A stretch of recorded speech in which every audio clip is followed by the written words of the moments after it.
Hello दोस्तों, नमस्कार। आपका हमारे चैनल में बहुत बहुत स्वागत है। आज हम जानते हैं श्री जी के बारे में। राधे कृष्ण मंत्र जपते आपने लोगों को देखा होगा।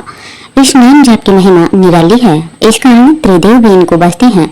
भाद्रपद शुक्ल पक्ष अष्टमी को इन्हीं राधा जी का परकोट्य दिवस राधा अष्टमी के रूप में मनाया जाता है। राधा अष्टमी पर आइए जानते हैं राधा रानी की वह कथा जिसके सुनने मात्र से व्यक्ति सुखी, सम्मानित और धनी होने का आशीर्वाद पा जाता है। धार्मिक ग्रंथों में वर्णित राधा रानी की कथा के अनुसार एक बार नारद जी भगवान सदाशिव के पास पहुंचे और प्रणाम कर पूछा, हे भगवान, मैं आपका दास हूँ, मेरी एक जिज्ञासा है, कृपया उसे शांत कर दीजिए। श्री राधा देवी लक्ष्मी है या देव पत्नी, महालक्ष्मी है या सरस्वती है? क्या वे अंतरंग विद्या है या वैष्णवी प्रकृति है? वे वेद कन्या है या देव कन्या है या मुनि कन्या है? इस पर सदाशिव बोले, हे नारद जी, मैं तो श्री राधा के रूप, लावण्य और गुण आदि का वर्णन करने में खुद को असमर्थ पाता हूँ।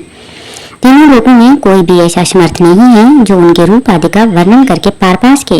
उनकी रूप माधुरी जगत को मोहने वाले श्री कृष्ण को भी मोहित करने वाली है।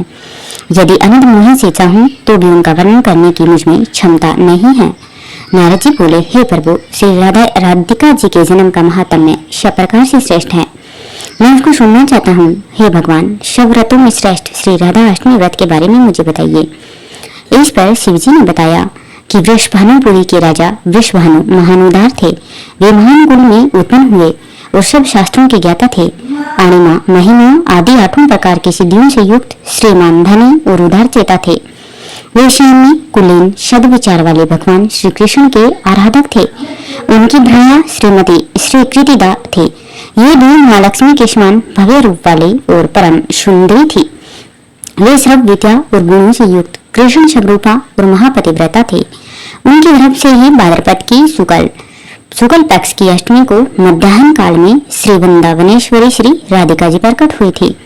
शिव जी ने नारद जी को बताया था कि राधा अष्टमी के दिन व्रत रखकर उनकी पूजा करनी चाहिए।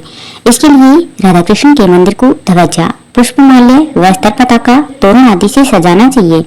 5 रथ के मंडप बनाकर उसके भीतर षोडश कमल यंत्र के बीच राधा कृष्ण की मूर्ति स्थापित करें। मुंह पश्चिम की ओर रहना चाहिए। इसके बाद राधा जी की स्तुति और ध्यान करें और उन्हें सुगंध, पुष्प, फल, धूप आदि अर्पित करें। पूजा के बाद प्रसाद ग्रहण करें और रात में जागरण करते हुए राधा कृष्ण का कीर्तन करें। शिव जी ने नारद जी को बताया कि जो मनुष्य भक्ति से राधा अष्टमी का अनुष्ठान करता है वह श्री राधा कृष्ण के सानिध्य में श्री वृंदावन में स्थान पाता है और ब्रजवासी बनता है। श्री राधा जन्म महोत्सव का कीर्तन करने से मनुष्य भवबंधन से मुक्त हो जाता है। जो व्यक्ति राधा नाम और राधा जन्माष्टमी व्रत की महिमा गाता है उसे सभी तीर्थों का फल और विद्या मिलती है। शिव जी ने कहा कि जो व्यक्ति श्री राधिका जी को भजता है, उन्हें याद रखता है, उसे मैं भजता हूँ और उसे मेरी कृपा भी प्राप्त होती है। राधा नाम स्मरण निष्फल नहीं होता है। श्री राधा जी सर्व तीर्थ में और ऐश्वर्य में है। श्री राधा भक्त के घर से कभी लक्ष्मी विमुख नहीं होती। जो राधा का ध्यान करते हैं उसके घर श्री राधा जी के साथ ही श्री कृष्ण भी वास करते हैं। यह सब सुनकर मुनि श्रेष्ठ नारद जी ने श्री राधा अष्टमी में यजन पूजन किया। जो मनुष्य इस लोक में राधा जन्माष्टमी व्रत की यह कथा सुनता है वह सुखी, सम्मानित, धनी और सर्वगुण संपन्न हो जाता है। शिव जी के अनुसार जो व्यक्ति धर्म के लिए राधा मंत्र जपता है उसका मन धर्म में तल्लीन होता है।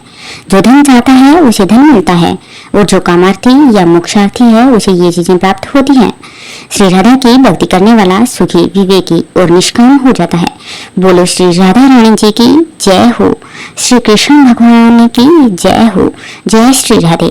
अगर आपको हमारी यह जानकारी और व्रत कथा अच्छी लगी हो तो हमारे चैनल को लाइक करें और सब्सक्राइब अवश्य ही करिएगा। बहुत बहुत धन्यवाद।